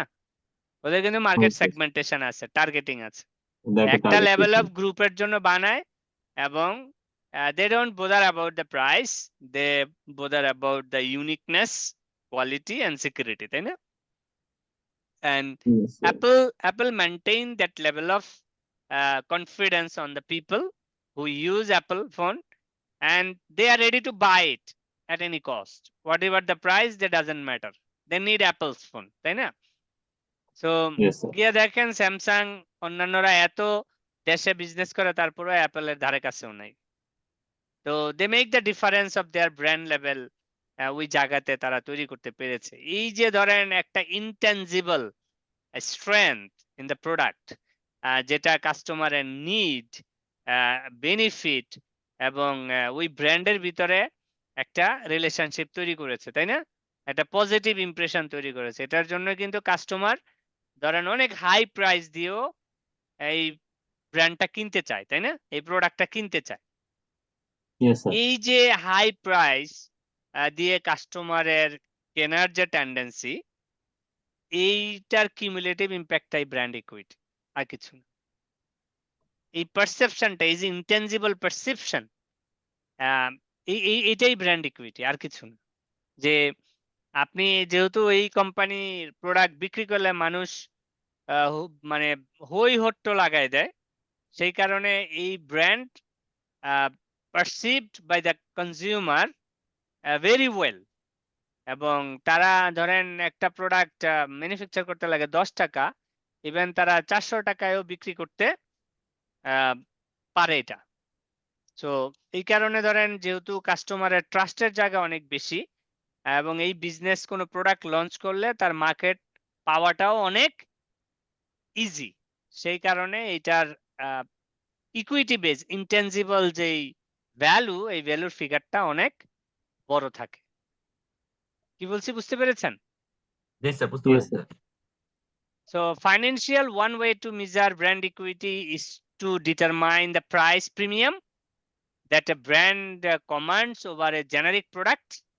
যেটা আমি বলছিলাম যে একটা প্রোডাক্টের প্রাইস ধরেন ম্যানুফ্যাকচারিং কস্টে ধরেন 10 টাকা, ওই প্রোডাক্ট বিক্রি করতেছে 400 টাকা। কি বলছি বুঝছেন? খুব প্রিমিয়াম প্রাইস চার্জ করতে পারতেছেন। So if you can charge premium price to the consumer and consumer is ready to buy it, that means your brand equity is high, তাই না? Yes, sir. Right. Yes, sir. So brand extension, a successful brand can be used as a platform to launch related product. মানে ধরেন ওই নামে আপনি অন্য আরো দুই একটা প্রোডাক্ট বাজারে ছাড়লেন, তো যখন কোন একটা ব্র্যান্ড সাকসেসফুল হয়, the benefit include raising brand awareness leading to reduced advertising expenditure and enhancing the core brand. These benefits are more difficult to quantify than the direct financial measures to the brand equity. এক্সটেনশনটা আসলে difficult, but benefit আছে, আবার রিস্কটাও অনেক আছে। Consumer based, a strong brand increases the consumer's attitude strength toward the product associated with the brand, leading to perceived quality, inferred attributes and eventually brand loyalty. Brand লয়্যালটিটা খুব important, যে কাস্টমারকে যখন আমরা consistently delivering the good products, quality products and customer happy with the products, and the products is fulfilling the customer need, from this perspective the brand loyalty creates, তাই না? যেমন ধরেন আমি আপনাদের বলি, আপনাদের নিশ্চয়ই অনেক টিচার ক্লাস নেয় ক্লাসে, তাই না? বাট সব জি স্যার। টিচারের প্রতি কি আপনারা লয়াল? নিশ্চয়ই না, তাই না? না স্যার। কিছু কিছু টিচার মনে করেন যে জিয়াউল স্যার আসে কি সব পড়ায়, একটা অপদার্থ স্যার, মাসুদ স্যার খুবই ভালো পড়ান। So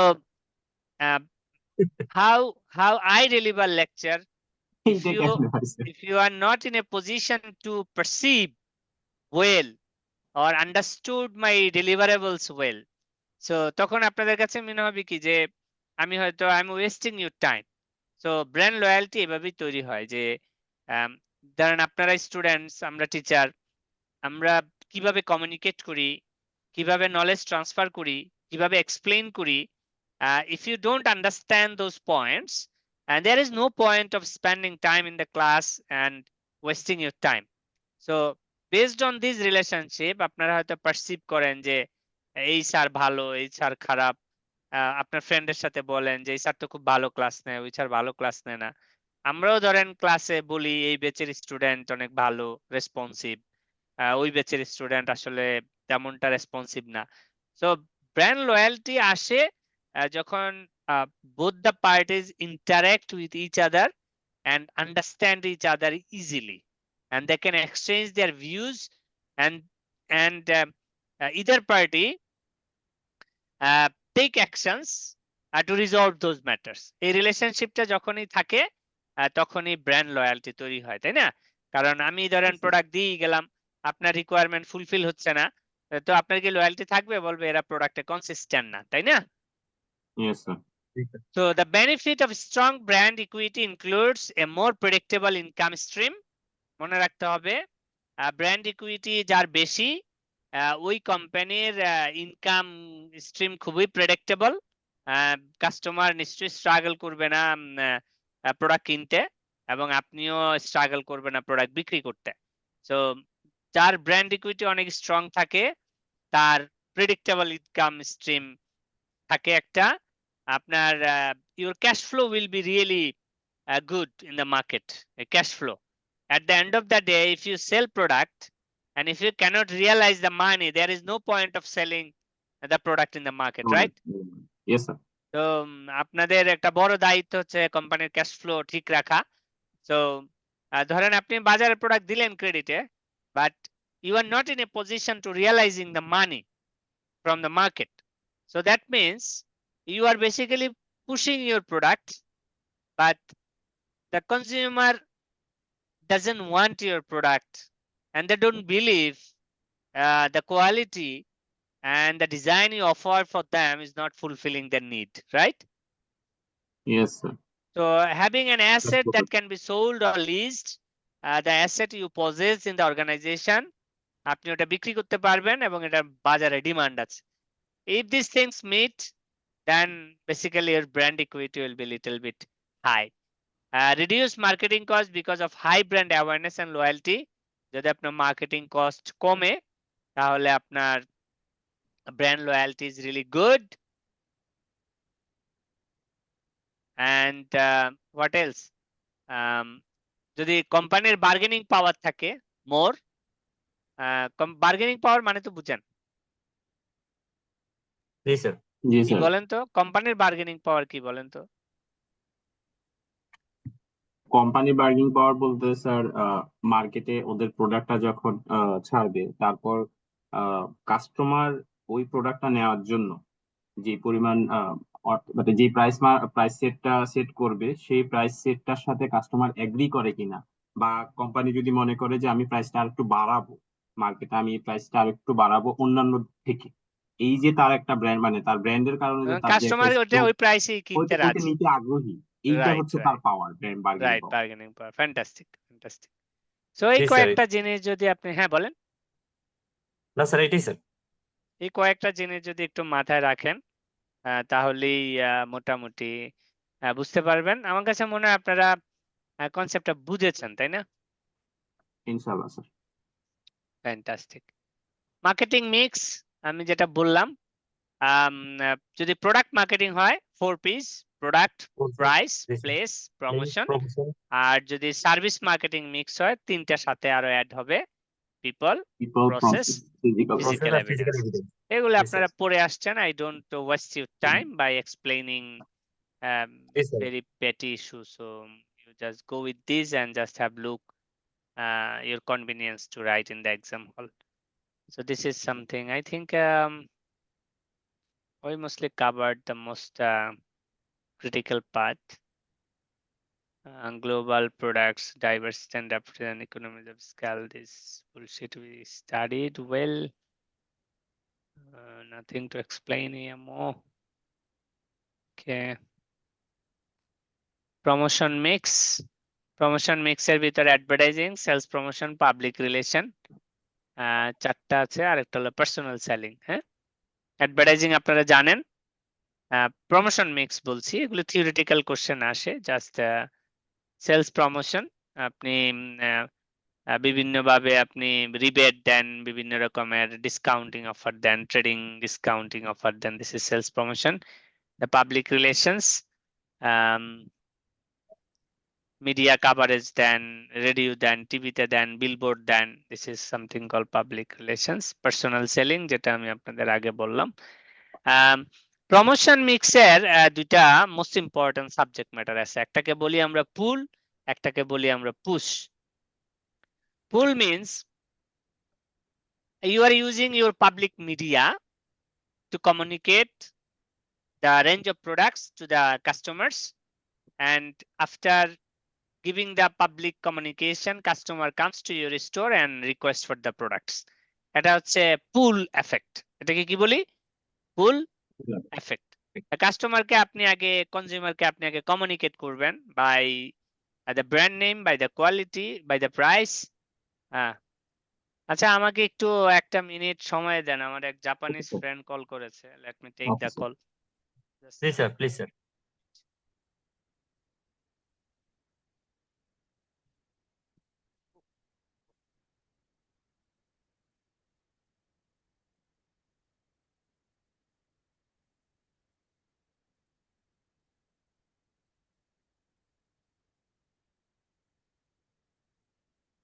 Hey Yusuke, good evening from Bangladesh. How are you? I'm doing good. Long time I didn't hear from you.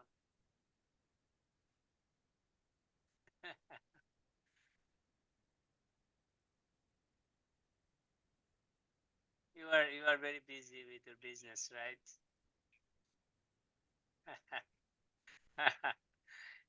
Yeah.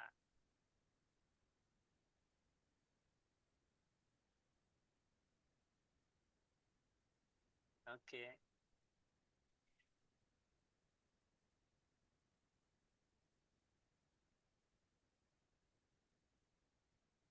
Ah, really? Okay. No problem. No problem. Hmm. In Bangladesh, it's 8 past 26. It's in the evening. In the evening.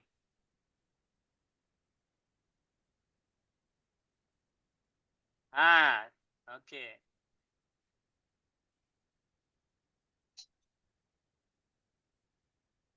Yeah.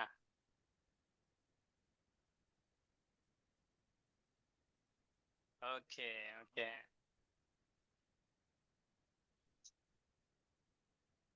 Yeah, everything is going fine. It's okay so far. So I'm also very busy with my office and everything. Last week I went to Sri Lanka for attending an award program, and we have export market there. So we had meeting with our customers.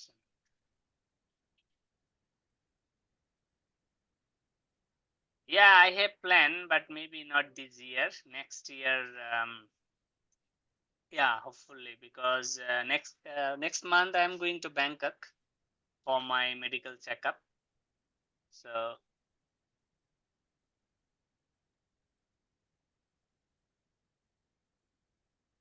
yeah, you come to Bangladesh, yeah.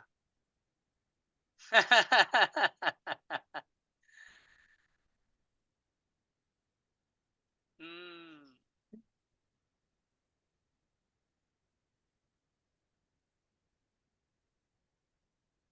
yeah, yeah, yeah, yeah. Mm-hmm. No, my friend, to meet you, definitely I will come there once. That's for sure. That's for sure. Yeah. Okay.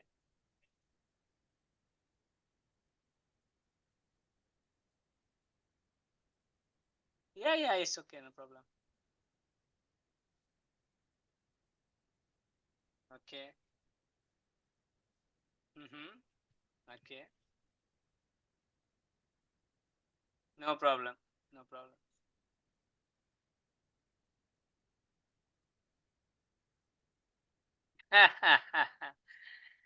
So how is your son? Good?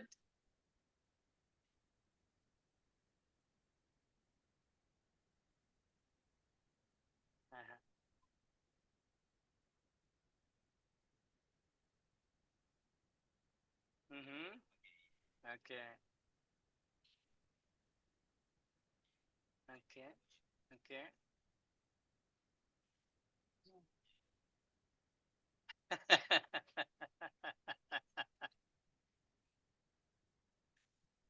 It doesn't matter. But it, it doesn't matter. He will recover. He will recover in future. Mm-hmm. Mm-hmm.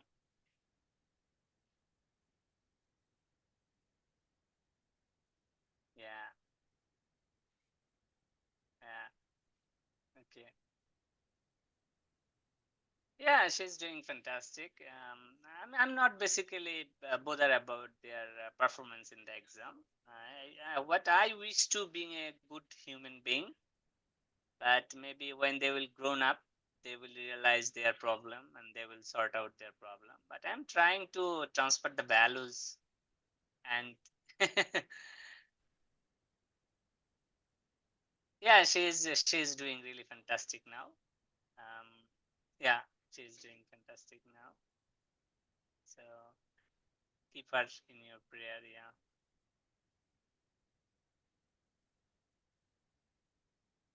Yeah, thank you so much. It's my pleasure, my friend.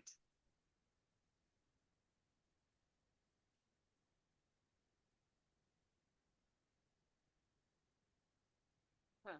What? 11? 11 at night? No, not that late at night. It's 8:30 at night, so 4 hours maybe. 3 to 4 hours. Yeah. Of course, my friend. Thank you. Thank you. Thank you for calling. Yeah, bye. Yeah, yeah, yeah, thank you. Bye. Mm.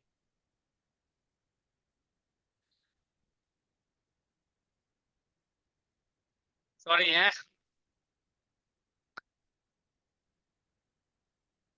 আছেন আপনারা? Yes, sir. ও আছে আমার London business স্কুলে আমার colleague ছিল। আমরা একটা leadership প্রোগ্রামে গিয়েছিলাম। Japanese basically. ও ফার্মাসিউটিক্যালস কোম্পানির R&D ডিরেক্টর। তো মাঝে মধ্যে ফোন দেয়, খুব বিজি থাকে।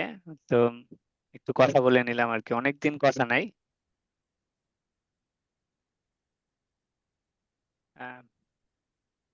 তো পুশ আর পুল দুইটা কম্বিনেশন আছে সেলের। পুল হচ্ছে আপনি অ্যাড দিবেন, কাস্টমারের আপনার প্রোডাক্টের নিড বুঝাবেন, কাস্টমার আপনার দোকানে এসে চাইবে এবং কিনবে। এটা হচ্ছে মোর কোয়ালিটি সেলস স্টাইল। আর পুশটা হচ্ছে আপনি ডিস্ট্রিবিউটর হাউসে বা দোকানে ডাম্প করে আসবেন প্রোডাক্ট এবং তাদের মাধ্যমে কনজিউমারকে বিক্রি খাওয়াতে চাইবেন। তো কোনটা ভালো ওষুধ মনে হয় কোম্পানির মতো আপনাদের কাছে, পুশ না পুল? পুল মিক্স স্যার। থাকে অনেক সময়, মিক্স থাকে। তো বাট এরকম ডাইরেক্ট বলার কিছু দরকার নাই পরীক্ষায় যখন এই ধরনের প্রশ্ন আসবে। Nature of the product, nature of their marketing strategy, they may decide either pull or push or they can mix up of both of this combination, তাই না? Yes, sir. সো এর বাইরে এখানে আর দেখি কিছু বলার মতো আমার আন্ডারস্ট্যান্ডিং আর নাই so far.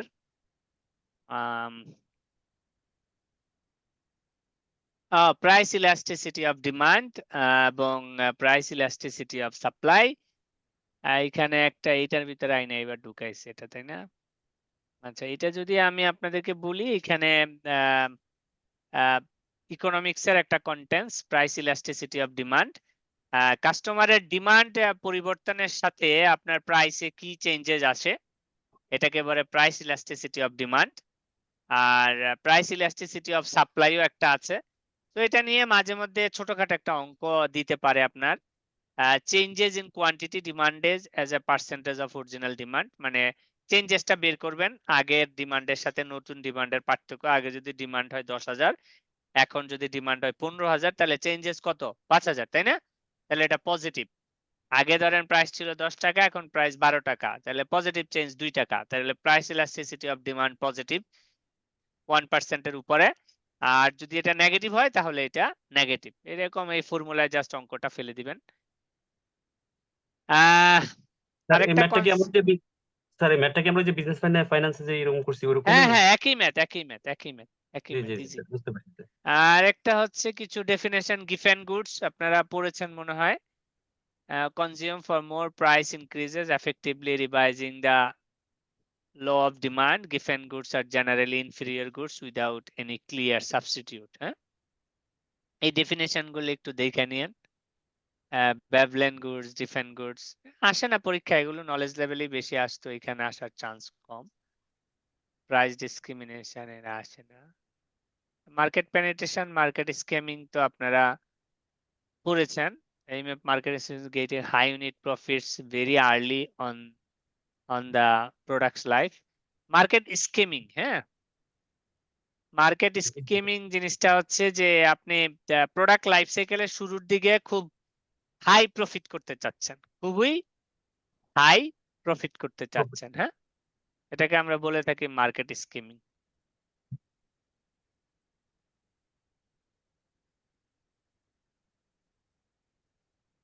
Marginal cost base, full cost base এগুলো আসে না, বাট এগুলো আপনারা কস্টিং একটু দেখে নিলে দেখে নিন।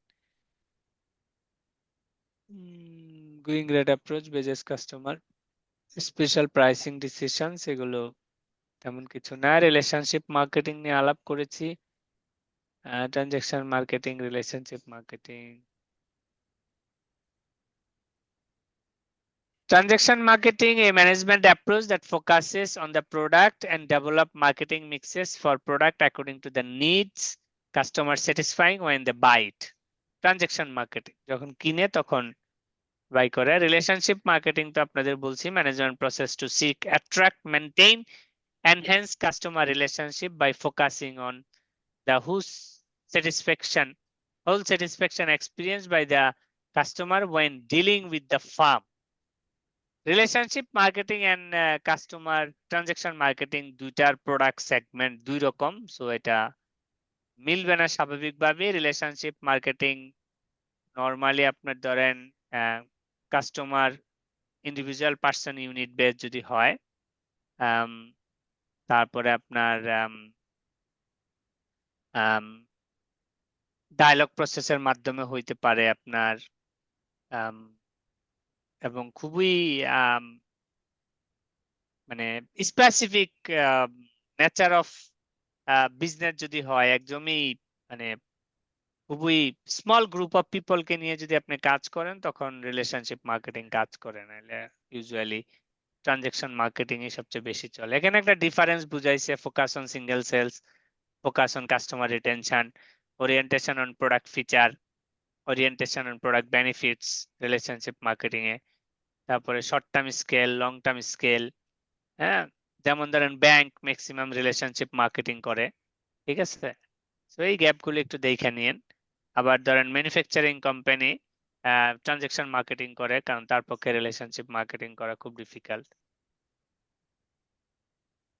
মার্কেটিং এন্ড এথিক্স, এথিক্স তো দিনের শেষে ঘুরে ফিরে কথা ওই একই দাঁড়ায়, যে আপনি কখনোই এমন কোনো ইনফরমেশন আপনার কমিউনিকেশন চ্যানেলে কাস্টমারকে দিবেন না যেটার কারণে আপনার প্রোডাক্ট কোয়ালিটির সাথে আপনার স্টেটমেন্টের কোনো গরমিল থাকে, হ্যাঁ।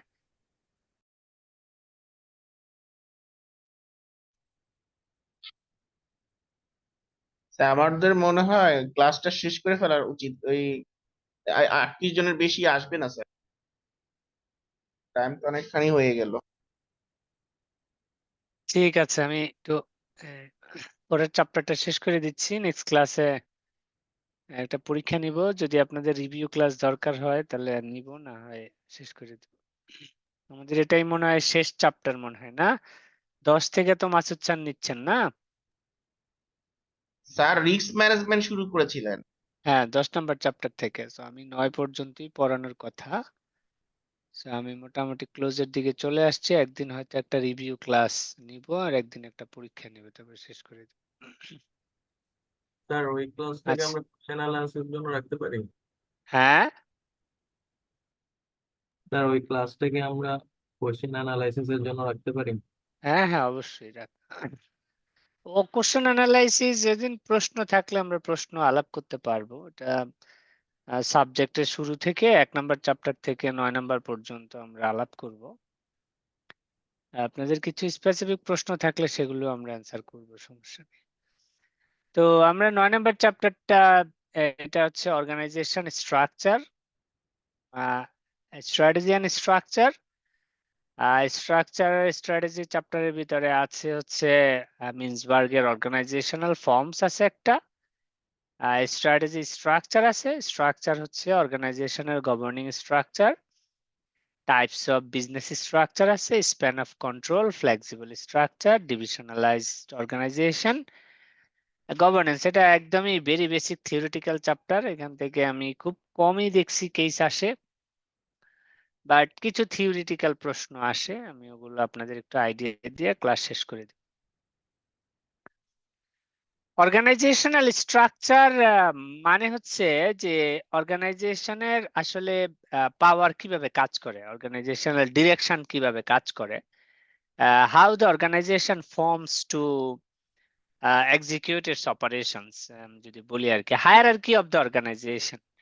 সো এরকম স্ট্রাকচারের বিভিন্ন ফর্মস আছে, লেটারাল আছে, ভার্টিক্যাল আছে, হাইব্রিড আছে, নানান রকমের ফর্ম আছে। Just to have the better understanding you can go into more details, but এই চ্যাপ্টার থেকে আমি ইউজুয়ালি থিওরিটিক্যাল কোশ্চেনই দেখি, খুব বেশি কেস বেস কোশ্চেন আমার নজরে পড়ে নাই। সো অর্গানাইজেশন স্ট্রাকচার বলতে how various function of an organization are formally arranged into departments or section and how responsibility and authority are allocated. যেটা বলছিলাম যে ডিফারেন্ট ফাংশন গুলো অর্গানাইজেশনে কিভাবে কাজ করে আর হচ্ছে রেসপন্সিবিলিটি গুলি এবং অথরিটি গুলি কিভাবে ডেলিগেট করা, this is what the organization structure is all about. Structure দুই ধরনের হয়, একটা টপ ডাউন অ্যাপ্রোচ, একটা bottom up approach. Top down approach আপনারা জানেন, উপর থেকে নিচে, মানে সিনিয়র পজিশন যা বলবে নিচের পজিশন সেভাবে কাজ করবে।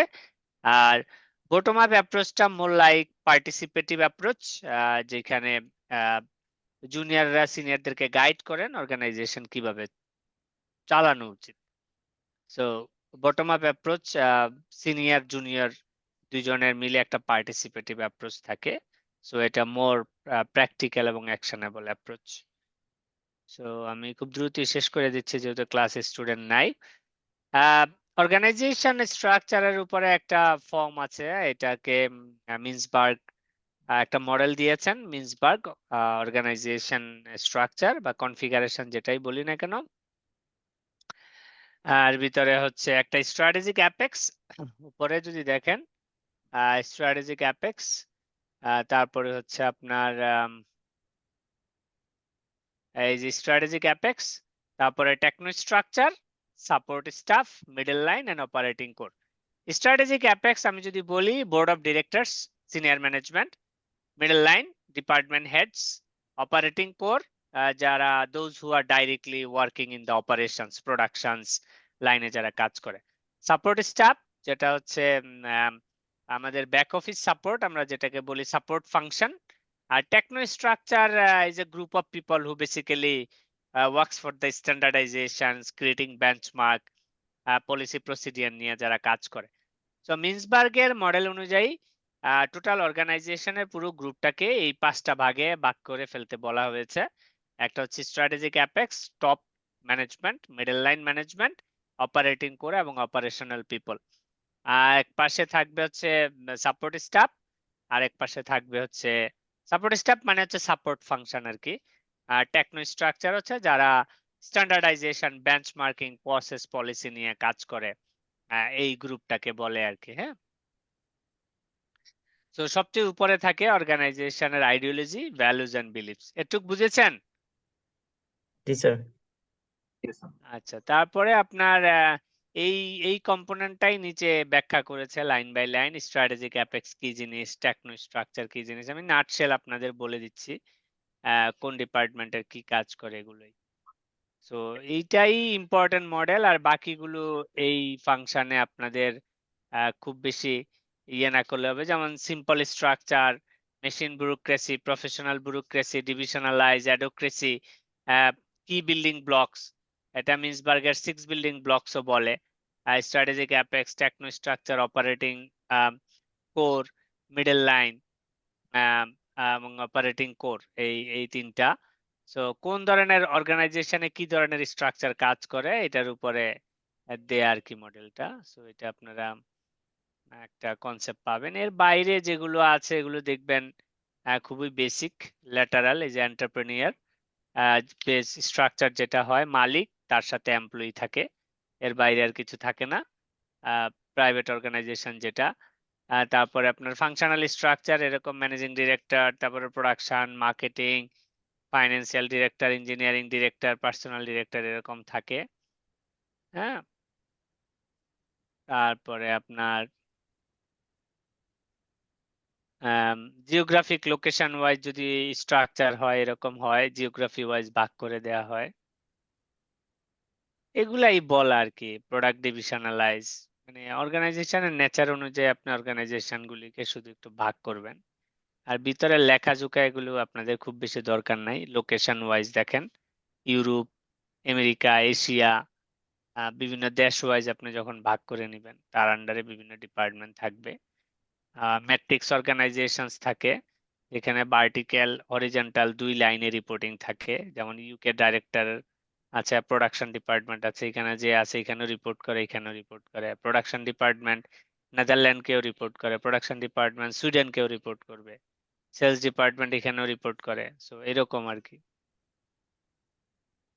এই চ্যাপ্টারে এগুলাই আছে, চ্যাপ্টারে আসলে তেমন কিছু নাই।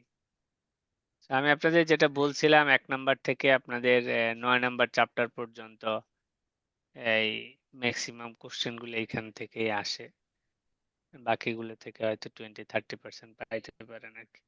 এই চ্যাপ্টারে আসলে মিন্সবার্গের 6 বিল্ডিং ব্লক ছাড়া আর বাকি যা কিছু আছে এগুলো আপনাদের জন্য খুব বেশি ইয়া না। আর কর্পোরেট গভর্নেন্স তো একটা চ্যাপ্টার আছে আলাদা, কর্পোরেট গভর্নেন্স, এটা আপনারা মনে হয় ইয়েতেও পড়ছেন, এমআই তে। জি স্যার, এটার এখানে সব সম্পর্কে বলতে কিছু, গেলে সবকিছুই স্যার আমাদের আমরা এমআইটি একবার গ্রো থ্রু হ্যাঁ করা, হ্যাঁ হ্যাঁ, একবার না কয়েকবার স্যার। রাইট। সো এই জন্য আমি এগুলাতে আপনাদের খুব বেশি সময় দিচ্ছি না, যেন আপনারা ইফেক্টিভ টাইম ইউটিলাইজেশন ভালো। সাইবার সিকিউরিটি বোর্ড এগুলো আইটি তেও পড়ছেন কিছু। রিস্ক প্রোফাইল, রিস্ক ম্যানেজমেন্টে তো স্যার পড়াচ্ছেন, এখানে আমি আর এগুলো বলছি না আপনাদের। তারপরে আপনার এই তো এই চ্যাপ্টার শেষ, এই চ্যাপ্টারে আসলে আর তেমন কিছু নাই, শেষ। স্যার আমরা নেক্সট ক্লাসে আপনার সাথে যখন বলবো স্যার, কয়েকটা অধ্যায় মানে কোন কোন চ্যাপ্টার থেকে আপনার সাথে কোশ্চেন করলে ভালো হবে, মানে যেগুলো আমাদের এক্সাম আমি 1 রিলেটেড। নাম্বার চ্যাপ্টার থেকে 9 নাম্বার চ্যাপ্টার পর্যন্ত যে কোনো চ্যাপ্টার থেকে আপনারা কোশ্চেন করতে পারেন। হ্যাঁ, না স্যার, তার মধ্যে মানে যেগুলো আছে মানে ভাইটাল পয়েন্ট কোশ্চেন গুলো স্যার আপনি বেসড, একটু যেখান করে থেকে দিন আমরা স্যার। কোশ্চেনটা বেশি পাবো স্যার, ওই কয়েকটা জি আচ্ছা, স্যার, চ্যাপ্টার। ওগুলো আমি মডেল তো স্পেসিফিক বলেই দিছি, তারপরে নেক্সট ক্লাসে আমি চেষ্টা করব আপনাদের আরো কিছু ইয়া দিতে। বাট আমি চাই আপনারা একটা 2টা কোশ্চেনের একটা এক্সাম দেন। আমি একটু খাতা দেখি আপনাদের লাইট আপের ধরন, তারপরে আমি ওই সেশনটা নিব আর কি। সো নেক্সট ক্লাসে আমি আপনাদের আসলে 2টা কোশ্চেনের একটা কেস নেব ফুল 3 ঘন্টার। আপনারা লিখে আমাকে খাতা পাঠাবেন, আমি আপনাদের ওই খাতার উপরে ইন্ডিভিজুয়াল রাইট আপের উপরে ফিডব্যাক দিব, কার কোথায় কোন জায়গায় ডেভেলপমেন্ট লাগবে। হ্যাঁ, সো বাকি সময় তাহলে আপনারা পড়াশোনা করেন, যেহেতু আমাদের চ্যাপ্টার কন্টেন্ট মোটামুটি কভার করে আসছে। আমাদের ডোন্ট ওয়েস্ট টাইম, এফেক্টিভ ওয়েতে ইউটিলাইজ করেন। গুড নাইট, হ্যাঁ, ভালো থাকেন। থ্যাংক ইউ স্যার, আসসালামু আলাইকুম।